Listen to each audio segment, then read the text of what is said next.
first, let's talk about what went on yesterday around the NHL, including a trade in Pittsburgh. Colby and I speculated yesterday on the show, like, what are the Penguins going to get up to? And there was the report floating around that, hey, everything's on the table. Well, I guess trading Lars Eller was on the table. They flip him to the Washington Capitals for a 5th-round pick and a 3rd-round pick in 2027. A pretty small trade, Frank, but it does show that the Penguins are trying to do something to shake things up. Are they? I mean, that ain't it. That is just moving around some deck chairs on the Titanic, with all due respect to Lars Eller. And in fact, really kind of what it was is Kyle Dubas undoing one of the missteps that he had from his first month on the job as Pittsburgh Penguins GM. Sign Lars Eller, sign Noel Acciari to a 3-year deal, give Tristan Jarry a 5-year deal in the Jack Campbell zone, and, trade for Erik Karlsson and trade away your 1st-round pick at the same exact time in a year in which you missed the playoffs. So I did see the reporting, and I did, speak to some GMs who had mentioned that, yes, the Pittsburgh Penguins are open for business. I guess I would ask, in what way? How big are we talking here? Because I look at the Penguins roster and I see, okay, Sidney Crosby untouchable, but then there is Chris Letang, Erik Karlsson, Evgeny Malkin, Brian Rust, Tristan Jarry. Like, a lot of these guys have no moves, and others are yet still untradeable.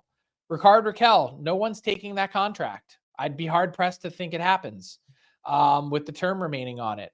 Then you look at, we mentioned Tristan Jarry and net, who, by the way, could be back in goal for the Pittsburgh Penguins on the road, as reported by Josh Yohe. But you look through the situation, and who are you plucking off of this group? Who has value here? I'd say the player that has the most value is Marcus Pettersson on defense. Legitimate number 4, final year of his deal, pending UFA at a shade over $4 million. The Penguins have 1 retained salary transaction slot left. I wouldn't argue that this was the beginning of something to come, although could happen.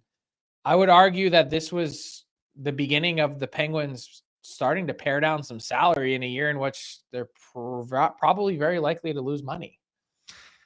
Yeah, it's not looking good. And again, we talked yesterday on the show, like, those guys, Letang, Karlsson, no one's probably taking them because their production's fallen off unless you retain some money, and that's a whole different thing. Like, the only player I look at on this roster outside of Sidney Crosby who has true cupboard stocking potential in a trade is Evgeny Malkin. But I mean, if Crosby's untouchable, isn't there a part of it too that's like, do you want to be the GM who looks Sidney Crosby in the eyes and goes, yeah, we're kind of tearing the whole thing down around you, we're trading Gino?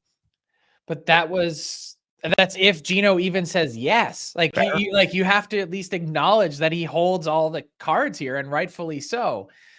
This was the plan when Ron Hextall came in. This is exactly what he was supposed to do, is make these difficult decisions. That didn't happen. They doubled down, tripled down, and then brought Kyle Dubas in, who quadrupled down.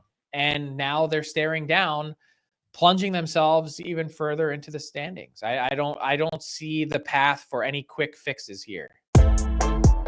What's up, hockey fans? If you enjoyed that video, then you need to be hitting the subscribe button right here at Daily Faceoff. Exclusive interviews and analysis from our hockey insider Frank Seravalli, fantasy updates from Brock Sagan, and a daily live show at noon Eastern, Monday through Friday. You don't want to miss any of the fantastic content, so hit that subscribe button.